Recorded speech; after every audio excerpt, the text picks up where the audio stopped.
Yay! Hello and welcome to Female Founderhood Podcast. This is basically you overhearing our conversation, founder to founder, two gals having a coffee from completely different sides of the globe, but we are just chatting, vibing, and my job today, even though I'm the founder of Upgrading Women, a marketing agency, my job today is to actually get all the juicy details from this fellow female founder, Andrea Chase. Hello, Andrea. Hey, Rebecca. So nice to be here. Yes, so Andrea is a communications consultant and entrepreneur from Ottawa, Canada. And her most recent venture, and I'm so curious about this, is called ProCabby, and it's a Canadian technology startup. It's a free mobile app aiming to help modernize and rebuild taxi and limo industry. I'm so curious, like how does it stand against Uber and Lyft, etc. And she's also a co-founder of the Bates Global Inc., which is an established professional services firm specializing in business analysis, IT, and most recently, digital marketing solutions. Ooh, we can probably collab. And because Andrea is so passionate about entrepreneurship, women in business, women in tech, it's just a no-brainer for me to talk to Andrea today. But first, why did you choose to start a business at all? Because, you know, entrepreneurial ventures in the past 5 years has become so on trend.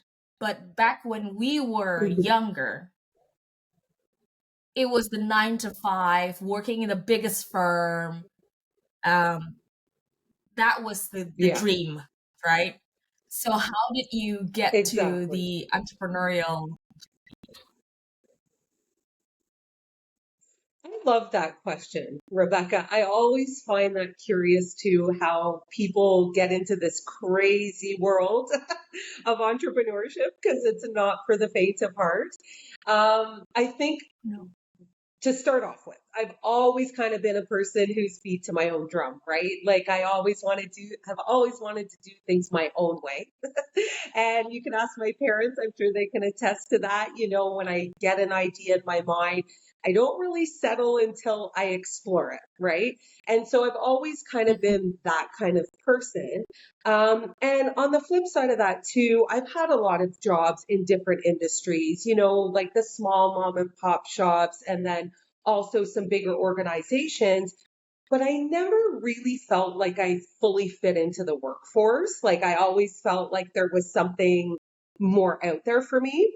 And so I have a degree in psychology. And at the end of my degree, I wanted to do like a lot of young people go travel, explore the world. So I went and I taught English overseas in South Korea, came back, and I had this idea that I wanted to go back to school. And I had worked this, I'm kind of going in a roundabout way here, but I had worked this post grad internship in marketing and I fell in love with it. This was about 20 years ago now. And I always had that nagging Wow. thing in the back of my mind that, maybe instead of doing my master's in psychology, maybe I'll take marketing or do some kind of business program. And so I explored some Mhm. different programs out there. I went back to college and I took a program that is in essence business management and entrepreneurship. But at that time, it wasn't called that. Like you said, entrepreneurship has blown up, right, in the last 5 to 10 years. So this was Yep. over a decade ago. And I met with the program head and he said, this is the perfect building block program for someone who wants to start a business. So at that time, it was called Small and Medium Enterprise Management. And it gave you all those things, sales, marketing, writing business plans, accounting, the whole gamut of everything. And I loved the program. And I knew that by the end of it, I knew I was going to start a business one day, but I just didn't know exactly when or how, or maybe exactly what that was. So after I graduated for the second time, had this, I probably was influenced, but I had this idea, okay, I want to start a business, but I need to go and work for somebody else first. I felt like I didn't have the Mhm. confidence, I didn't have enough experience. Um, Spoiler alert, there's never a perfect time. So, looking back, Uh-huh. I think that I probably, you know, could have saved myself that extra effort, but I looked for a job and I spent a couple of years working three part-time jobs, finally secured a full-time administrator role to anyway, a rehabilitative exercise program for seniors that was government funded, and I really liked it, but it wasn't my true calling. And aside from that, the government funding was cut and I was able to work again.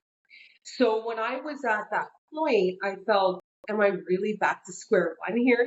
I've got my education, I have really not no clue what I'm going to do. And my partner, who's an IT professional, and I had talked about starting a business. And when, funding was cut, I was able to work again. It was like, let's just dive in. You know what I mean? And that was the time that Bates Global was actually born. We decided to, register the company and dive right in. And that was almost 12 years ago now. So that's kind of a Wow. roundabout story, but gives you a little bit of background as to how I got to be sort of into the entrepreneurship. And what would you say when you hear there's a thesis that says entrepreneurs are unreasonable people, as in they do unreasonable things, they take unreasonable risk? I love it. It's so funny. I've never been asked that question, but I think it has a lot of merit. Um, yeah, we can be, very risk adverse. We can do things that people would think I would never ever do that. I have many people in my life who said that to me, point blank, like, much respect to you, but I would never ever do what you're doing. I just don't, it's not for the faint of heart. I don't have the guts. I'm just worried about financial security. Um, yeah, I think there's some truth to that, but I think that that is the magic as to how entrepreneurs make things happen, make the world a better place, and mix things up and create solutions to big problems as well. Yeah, because if you're still within the hamster wheel, you're going to perpetuate whatever system that is existing, right? So now I want to fast forward about your new venture, the ProCabby. So tell me what problem you're trying to solve with ProCabby. Great question. Yeah, I do not come from this space, obviously, so I definitely get a lot of sideways looks like, what the heck are you doing here? Why do you deserve to be here? Very male dominated space, right? But it really was a personal problem that I was trying to solve. So we have a close family member Mm. who's been a professional chauffeur, taxi driver for over 30 years in Canada. He is an immigrant to Canada, and he wasn't able to transfer his skill set and go back to the industry he was in. He was in financial services. There would have had to be Okay. re-upgrading involved. So, like a lot of drivers here and in different parts of the globe too, a lot of people, I think, kind of accidentally end up on taxi, right? And the idea is that you have this taxi medallion or this taxi plate that can serve at one point in time that would serve as a retirement fund, like a little nest egg, because they don't have a traditional retirement fund. And so anyway, this family member of ours is going through it, right? Implementation of ride sharing, lack of innovation in the taxi sector on the whole. And I've always been a purveyor of taxis, and I wanted to be able to, it gave me the idea of wanting to be able to help this person and many chauffeurs be able to rebuild what they've lost because they've lost so much, be able to offer the public, that tech platform that we're all used to now where we can order things at the click of a button. And have the whole machine working, right? Help these drivers rebuild their lost retirement funds, have them earn supplementary income, provide a more vetted, safe, secure application for people. We know, not to get into it too much, but we know there's a lot of safety implications when it comes to ride sharing. That's been very public. And so, yeah, it was born from sort of wanting to help somebody very close, like I think many businesses are. And we jumped in. Yeah. I kind of say I belly flopped into that whole thing. It's a very tricky, very politically charged industry, and there's a lot of regulatory Mhm. issues involved. But yeah, Yes. we jumped in, we built the platform um, from the ground up, and that was So, a long process in itself. And then we started publicizing it. so when did you start this? What year? So the idea was born in 2016, which is crazy to think. And it took at least 2 years to develop the platform. It was like, I'm not the coder, right? People always ask me, are you the person that built the platform? Our team did, right? But I'm not the coder, at 3 in the morning, plugging away, writing lines of code. But I am the face of the company, and I'm the one who is, the chief executive officer. I'm the one who's trying to help build this community and wear all the hats as we do. So we had our first version of the app go live in 2018. And then we Mhm. did a grassroots 30 city tour in the northeast part of Canada and the United States, where we literally went Yep. taxi stand to taxi stand, promoting the platform and really being on the ground with the drivers and sharing what we had built and getting feedback. I mean, we had done some market research before, of course, but this was saying, okay, we now have a platform in hand. And so that trip was a big learning experience. It was successful, I would say, in many senses.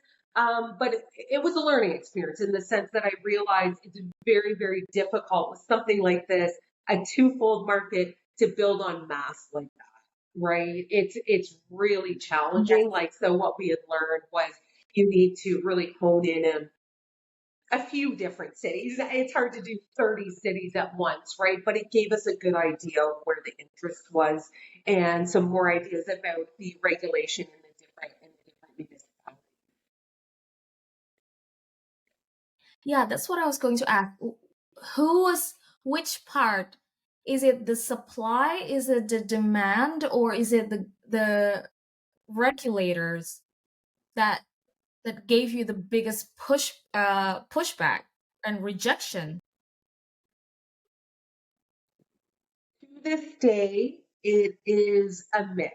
It's the regulatory bodies, but more than that, it's Yeah. the taxi company owners. So what the biggest problem that we've had Right. in Canada particularly and in this region has been Mhm.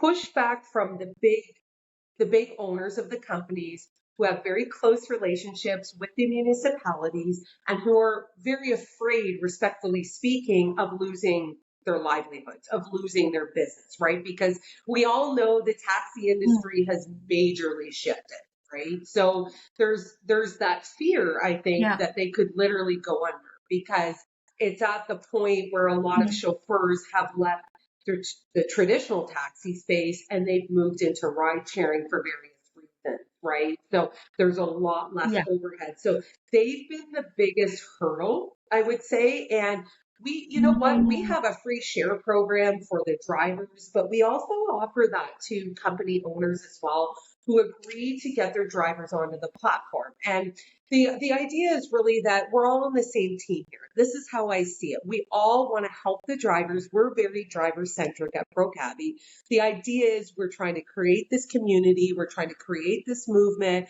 But at the end of the day, we all want the drivers to be happy, is how I see it. Unfortunately, that conversation doesn't go as smoothly as this one does. So it's been a challenge. On the regulatory side, it's a little different, right? Because in a lot of places that we've seen, there's two types of licenses. There's a ride sharing type license, VTC or PTC, whatever you Mm-hmm. want to call it, that our Ubers and Lyfts and Grabs of the world are going to have to acquire a license from. And then there's the taxi broker license, right? So there's the two licenses. And we're a little bit of a head scratcher at ProCabby because we really are kind of right in the middle. So when we met with the chief bylaw officer, for example, in Ottawa, and we had two bylaw officers along with the chief executive officer in a meeting, we had one of them look at us and go, you know what, you're just right in the middle. And I said, exactly. That's why we have had to become a lobbyist. That's why we are lobbying for essentially a digital app license. And so we have no problem, going back to the cities and saying this is the number of rides that are going through the app, this is the revenue and stuff like that. But it has to make sense for us to have a proper license. Like when you're a taxi broker, there's a lot of requirements that don't make sense for ProCabby. As well as if you're a ride sharing company, there's some things that don't really align with what ProCabby is. So it's a really unique sort of situation. I'll put it that way. Mm-hmm. It's been one of Yeah, the and biggest challenges, and that's a good thing. Yeah. to be honest with you, if I were the owner of the taxi service, I would invest in your company. I love it. I love it, Rebecca. I mean, Like, we've would it wanted to collab, not? Would right? I not love that you said that. exactly? Yeah, so So I mean, I haven't cracked that code yet. You know what I mean? Like, there's been a lot of different conversations. And then what's really curious, though, is so I'm talking primarily about the Canadian market, a little bit the US. The US is a little bit different. But one thing that was really mhm. curious was in the middle of a global pandemic, we are locked down. Taxi drivers in some places have curfews at that time, some went off the road completely. Some never came back to the industry to this day. But all of this to say, we started through marketing, through the powerful, wonderful world of social. We started connecting with a lot of drivers in the EU. And one thing that we really loved and we really identified was um, I'm not talking specifically England, I'm talking more Spain, Greece, and Italy. We identified that a lot of these drivers really run their taxi operation like their own business. And that's the people that we want to connect with, right? They saw the value of ProCabby, even though you have Free Now and you have Grab and Get Taxi in the EU in different countries and cities. They loved ProCabby because of our super high profit margin. So at the end of the day, that's what these drivers are looking at, right? Is how much money can I make? So Yeah, respectfully, a lot of those other companies take sometimes 40 to 50% off the top from the driver, which at that point they're barely wow. making anything per fare. We take Yeah, we give, I'll put it this way, the drivers 92.9% profit per fare, which is like they're wow. clearing that. So that's super high, plus the free shares, plus the community. But it's really that profit margin that I think Wow. is the biggest USP on the driver's side. And so, yeah, we Mhm. onboarded in the middle of COVID, in the middle of lockdowns. We onboarded 100 drivers in Barcelona in 1 week. To me, that was one success for ProCabby. Now, in the EU, you folks are quite a bit ahead of us in technology and such. So there was some regulations with the EU banking system. Sorry if this is getting really technical here, but um, the EU banking system required, No, actually, it's an um, extra step. no, I was just about to ask when are you going to be open in London? Tell me when, because I would love to any day. We do have some connections in that part of the EU. Having said that, we're working right now on some back-end updates for the app to have a proper EU launch. So that is our goal right now, is we are working behind the scenes. We're bringing in some more tech staff in September, which is exciting. So this has been a long time coming. People who've followed me for a while are probably going, you've been like, I'm blue in the face hearing you say this, Andrea. But the reality is things don't happen overnight in business, right? And you know that, and I know No, that. So it's been a process, yes. but that is our next goal, is to get this update done. This thing by the EU bank, by the way, affected over 50% of businesses. So it wasn't just us, obviously, but it was unfortunate timing because it happened right when we were about to launch properly in Spain. So we do, if you go to our website, you Yeah. see, okay, you have drivers in Barcelona, Sevilla. That's true, but we're Yeah. sort of in this transition period, right? So that's where we are today, Yes. is sort of the waiting game and gearing up for that, because that's where I see the biggest opportunity for ProCabby today. And then hopefully Canada will catch up, like that's what I'm hoping for.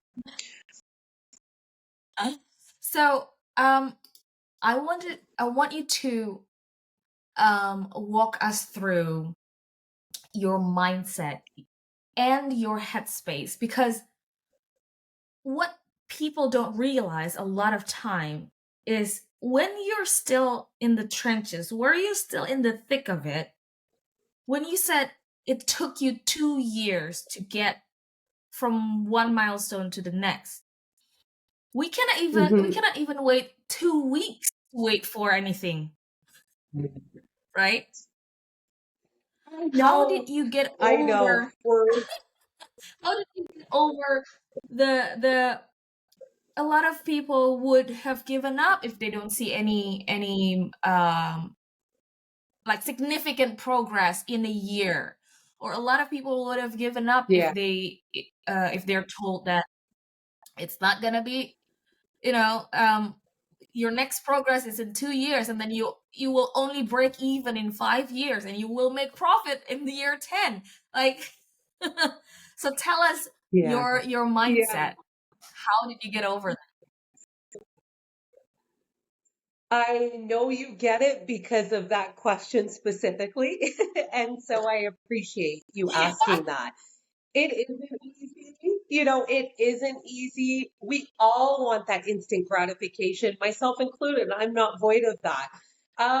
It took time, and it's something that's an ongoing process. Through all of this, I really have identified, and this is something that I've spoken on publicly and in other podcasts and in conferences about, but I've really Mhm. identified the importance of the mental stamina piece and how crucial that is Yes. to go the distance in business when you're building, starting, and growing a company. So for me, I don't have all the answers, and I didn't have it all figured out, but it's something that I realized that if I don't work on my mindset and my mental resiliency, I'm going to be dead in the water before this application's even off the ground, kind of thing. And that's, the other thing I'll say is the tech world, I am a woman in tech by accident. I always Yep. talk about that. Like I've said, I'm not on the back end side of it, but I am in tech, right? And so I've had to learn a Yeah. lot about that processing, even though I'm not doing it, right? Because I need to know my Mhm. platform. I need to understand what's happening behind the scenes and be able to convey that to people as well, publicly and through our marketing. And one thing that I know for sure is tech startups are a very different process than, say, like a consulting company, right? And that's the two companies that Yes. I can talk about. Service Mhm. providers, and I'm not saying it's easy by any stretch, and I'm sure you can relate having your own agency, but it's a very different animal Mhm. than a tech startup. And I think Yes. I didn't realize that going in. I didn't know that at first Mhm. about ProCabby, and I was looking for results a lot more Mhm. quickly, but I had to build that resiliency. So Yeah. for me, that resiliency, that's a bit of a different conversation, but it really is about, the mindset piece, the movement, reading, but you have to have that self-care. Everybody's getting tired of hearing that, but that's really important, right? But there's other ways you can work on your mental stamina. Learn a new language, Mm, learn new vocabulary, get involved with theater, believe it or not, and improv. These are things I found in my research, right? Another big thing is having a support system, right? So we always talk about that. But for me, one of the biggest ways that I was able to sit with this and know, okay, this is a process, is connecting with other female founders, particularly women in tech. yes. And so I've been very grateful that I have some of that network now. And those are people that I can fall back to. Those are people that I can look up to and see how their journeys have gone. The other thing is, I learned over time that a lot of times with tech startups, we don't see what happens a lot of times between year 0 and 10. And that's a hard pill to swallow. You may not be able to go the distance for various reasons, but for myself, I feel extremely fortunate and grateful that I have been able to hold on until now. I want to see this big vision come to life, right? And so it's Mhm. getting involved with people who understand. I've done accelerators and things like that too. And yeah, I think the support and the network has carried me quite a ways as well. Yes, that is absolutely, that is the very reason why I built this podcast is because we need to have more honest and vulnerable conversations because I personally have had enough looking at all the glorious social media posts about look how I made 7 figure in 12 months, etc., etc. That is like Yeah, good for you, but don't make that as a standard that if people don't reach that, it means we're a failure, you know? Um, exactly. it's it's called yeah, Amen to that. it's in the news because it's in the news because it's rare. You know what I mean? Hmm. And the Well, pressure that's just of, it. I think, 30 under 30 and everything yeah, surrounding age and all that, it puts pressure, don't you yeah. think? It absolutely puts pressure on people. And I think it sets unrealistic expectations as well. I love that you're talking about that because I think that that can really negatively impact people when they're coming out of the gate trying to start something. You know, it can take years. Yes. And I just want to say too, I know that other types of businesses, not just tech startups, take years too. I appreciate that as well. I just meant Oh yeah, there's I mean, not as many. you can It's have a you cupcake know what I mean? business. Yeah. Yeah. I mean, I again, even if you have I a cupcake business with a very, very simple business model, it doesn't mean that in a week your cupcake business is gonna make again 7 figure, you know? Exactly.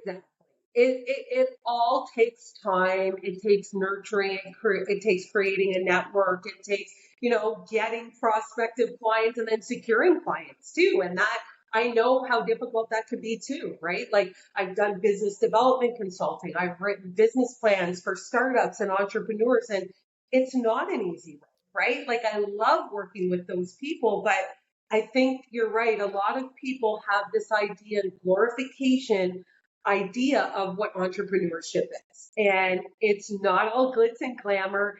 And a lot of what you're saying, I resonate with. It's that very small percentage who you are seeing that are making the 7 figures in a month and all that kind of stuff. It's very, very rare. It's just like in the tech space, there's very few unicorns, right? Like everybody wants to be a unicorn, but very few actually get to that, right? And so Yeah. it's something I think that it's a hard reality, but it is the reality that we have to keep in mind.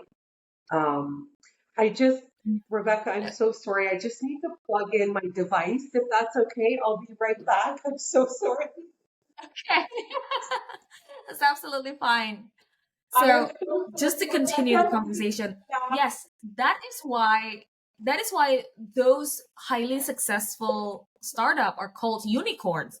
It's because it's almost that's it. impossible, right? Because otherwise Yeah, otherwise there won't that's be a it. Yeah. terminology of unicorn, unicornship. But speaking of, so Unicorn. I love you that. are the Exactly. rare person.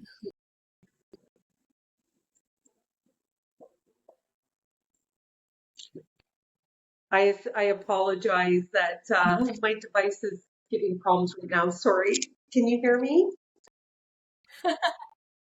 Yes, I can hear you. Yeah, I was Sorry saying about that. you're that rare person that you're a woman in tech, but you're also a woman in marketing.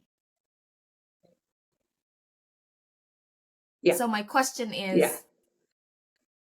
is, so okay, I would like to ask because I have my hypothesis that any any brand new technology can be replicated. Like any Dick, Tom, and Harry can build a technology company, but if they don't nail the marketing, they won't be able to even be in the path to being a unicorn. Agree or disagree? 1,000% agree. 1,000%. I think Tell me more. ProCabby is a marketing thing, right? Like the biggest thing, because people will ask me 1,000 times over, how are you going to compete with Uber? You know what the answer is? Number one, I'm not competing with Uber. Number two, we're Yep. looking at a different audience a bit, right? We are looking at it, and Hmm. the pie is big. You know, I've had some very seasoned people in the industry say to me, which is comforting, there's enough room for ProCabby. You know, like there are other platforms out there. Hmm. They have their place. You have their place. This industry is actually growing.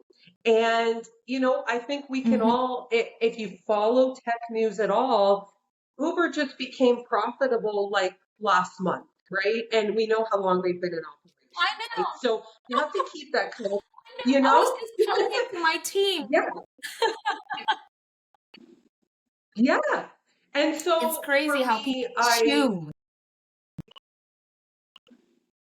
and a lot of people, I think, maybe don't really know. I mean, that's public knowledge, right? But I think some people don't realize that because of the size of a corporation like that. That was just an example. But all of this to say, you Yep. really, like any marketing, you need to show your clientele the value that you bring to them and why you're unique. So our idea was always that ProCabby's bringing a fresh, modern spin to a 400-year plus industry, in short. That's one of our kind of taglines, right? And so the taxi industry is a bit dated in many senses. People were ready for something like ride sharing. And I think ride sharing, I'm not here to bash ride sharing. I think it's a wonderful idea. But I don't think it's a great Yeah. idea to at the expense of all of those drivers, right? I think it's very Yes. unfortunate that something so positive that is a great form of technology, such as ride sharing, compromised literally millions of people's livelihoods across the globe. Their livelihoods, it Yeah. affected them and their families. They're like, and there's many stories that we probably don't have time for that goes into that. But that really, the more I Yeah. learned about this industry, the more that touched my heart. So our marketing is showing the fresh spin we're bringing, but it's also showing the driver centric nature of ProCabby. That's a huge part of what we're doing with our marketing. We don't have a massive following yet, but we have an engaged following. And that's something that I think in Mhm. marketing is way more important than the number of likes and the number of Yes. follows on somebody's page. Do you agree, Rebecca? 1,000%. Like, Okay. we just need a cult, Yeah. really. Yeah. So, You be the right? leader, I'll be your Um, right hand person. Yeah. Yeah. yeah, yeah, exactly. So tell me, what then marketing strategy did you use to launch ProCabby? Yeah. So as you can appreciate, marketing comes with a price tag typically. And unfortunately, we don't have a massive marketing budget yet. So we've bootstrapped Yeah, ProCabby primarily ourselves from the ground up, which again, I think a lot of people maybe don't realize what that really looks like. Like it's a lot of capital, right, that we've had to pour into this project. And unfortunately, there's not been much left for the marketing. So we had to get creative, right? So we do our marketing in-house. We have a small but mighty team, and I'm proud to say that we do our yeah. marketing in-house. But we really Mhm. focused on an organic growth strategy, which again is the long Mhm. game. It's not overnight kind of thing, Yes, but we've and been you have to really market to. dedicated to,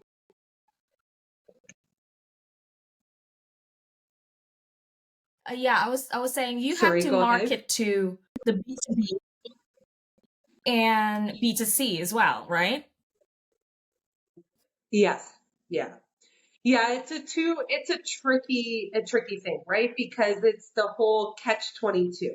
You have a twofold market. You need providers, which are the Yeah. drivers, and you need passengers, which are the clients. Yes. And so it's the chicken and the egg. It is not easy. I don't have all the answers, but it's really focusing on the value that we provide with ProCabby and really showing and highlighting the features as well as really giving our audience a feel for the kind of community that we're building. So I am grateful and proud to say that we get a lot of positive feedback about the things, but with marketing, we, like anything, you got to test those waters, don't you?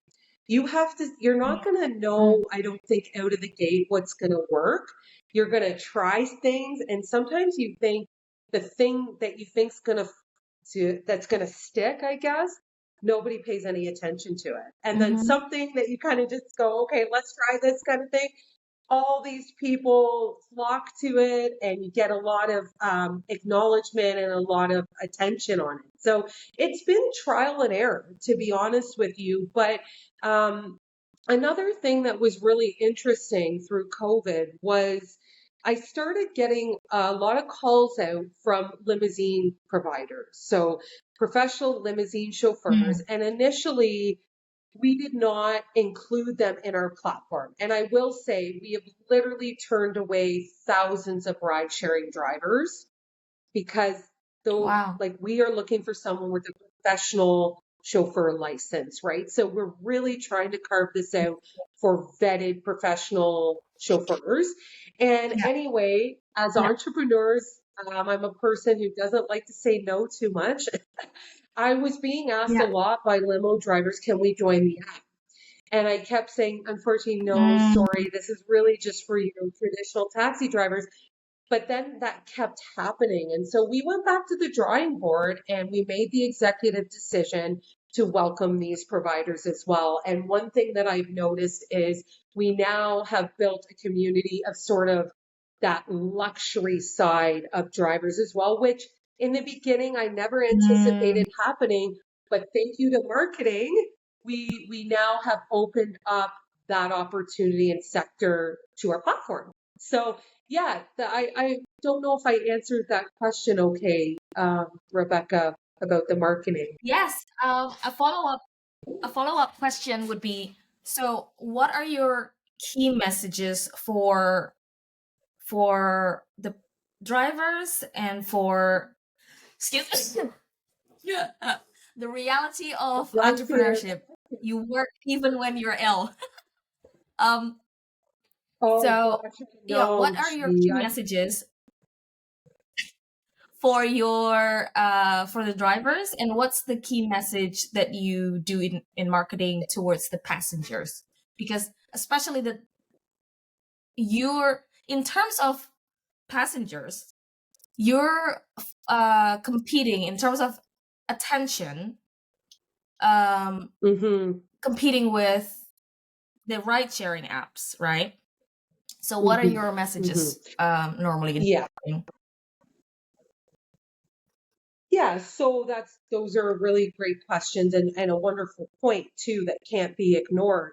On the passenger side, Mm, there's a couple of things. It's really promoting the vetted drivers, the professionalism, the safety and security. Have to be really careful about safety, right? But what we can guarantee is every single driver has been vetted by us internally. We have made sure they have a professional taxi chauffeur license, that they have a professional taxi mm-hmm, vehicle, which looks different in different jurisdictions. But aside from that, we really highlight the features of the platform itself. So, number one, our pricing is consistent. We never surge pricing, mm-hmm, which is one of the biggest things that identifies on the passenger side, right? Is that you are not going to see yeah, 5x pricing. We are not going to take advantage of a yeah, certain situation and charge you, right, for something that should be $20 and then it's $200. There's none of that happening. So you can always expect consistent pricing. You can expect a professionally vetted driver. The other thing is we have mm-hmm, free groups built into the platform. And that's something that we really love to share with our audience and the passenger side. So we have groups for families, corporate, and government. And if mm-hmm, you are a ProCabby passenger and you're 18 years old and have a valid credit card, of course, you can actually become your own group administrator, which is really interesting for especially on the corporate and government side, right? So what it means is all members of the group, you can invite members to your group, you can have one or more credit cards, and the passengers that are in the group can use one central credit card. It also really helps for accounting, streamlining billing. So that's a really big implication on the mm-hmm, passenger side, so much so that we've been in talks with the federal government of Canada about piloting ProCabby. So those are the things on the passenger side that I would love to share. On the driver's side, it's the community. It's the "we are here for you" messaging, right? And we truly are. mm-hmm, I've had many drivers say to me, "How can I trust you?" The reality is, I have to prove that to you, right? I can tell you I'm trustworthy and all of these things, but nothing's going to prove that except for time and my actions and my efforts, right? So it's proving to this community that we truly are here for them. I think the other thing that speaks volumes to us being very driver centric is the profit margin, like we talked about, the free share program. And, we have some other things down the tubes that we want to do too. Like we want to start a fund for the drivers when things go awry and they mm-hmm. maybe need some repairs done on their vehicle, things like that, unexpected expenses. One day we want to be able to help finance those sort of things. So there's lots of things on the driver's side, but it's really that strong, resounding message of "we are here for you. You are not alone. We're here to help you rebuild what you've Mm-hmm. lost. We're all in this together." And it's not all said and done. It's kind of that message of hope, because a lot of these people, Yeah, unfortunately speaking, from a psychological standpoint, they've lost complete hope. So it's like, how do you motivate somebody who feels like they've lost everything? It's very challenging to yeah, do, but it's also the repetition piece, as you know, with marketing, right? It's showing your message in different ways. It's it's doing things like this yeah. It's too. one It's getting message. on the yeah, yeah, Absolutely. We have to keep. It's just like where when you're spreading the gospel, the Bible is just the one Bible, but you have to say it in yeah, various different ways that will get into certain audiences headspace at the time. Different circumstances will make them um, receive the message differently. But that is the beauty of marketing, and that's how we always, as you say, keep testing and see what works and what doesn't work. So to wrap up our conversation, I would like to know, in your ideal world, in Andrea's utopia, when you're king, what is I it love it. like?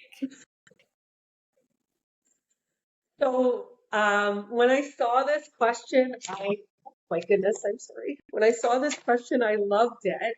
But the first thing that came to my mind was, may I say when I'm queen instead of king? So when I'm That's the queen thing. of my castle, I you purposefully put purposely did king that? because I purposely did that because you know what? Why can't women be king?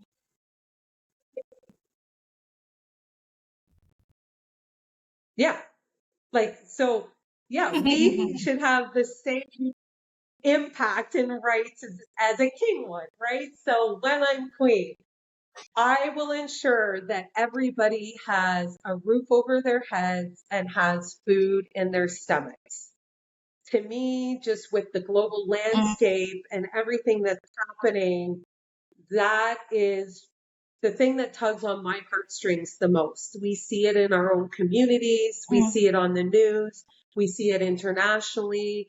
So to me, that's the biggest thing. And above and beyond that, mm, I, being so passionate about entrepreneurship, I would always want to encourage mhm. the people of my queendom to live their Yeah. happiest, most authentic lives. And so, what that looks like Mm, is being able to provide resources to people so that they are yes. able to build their dream lives. That's that would be my Yes. greatest So desire and my greatest wish. And that's the world I want to live yes. in.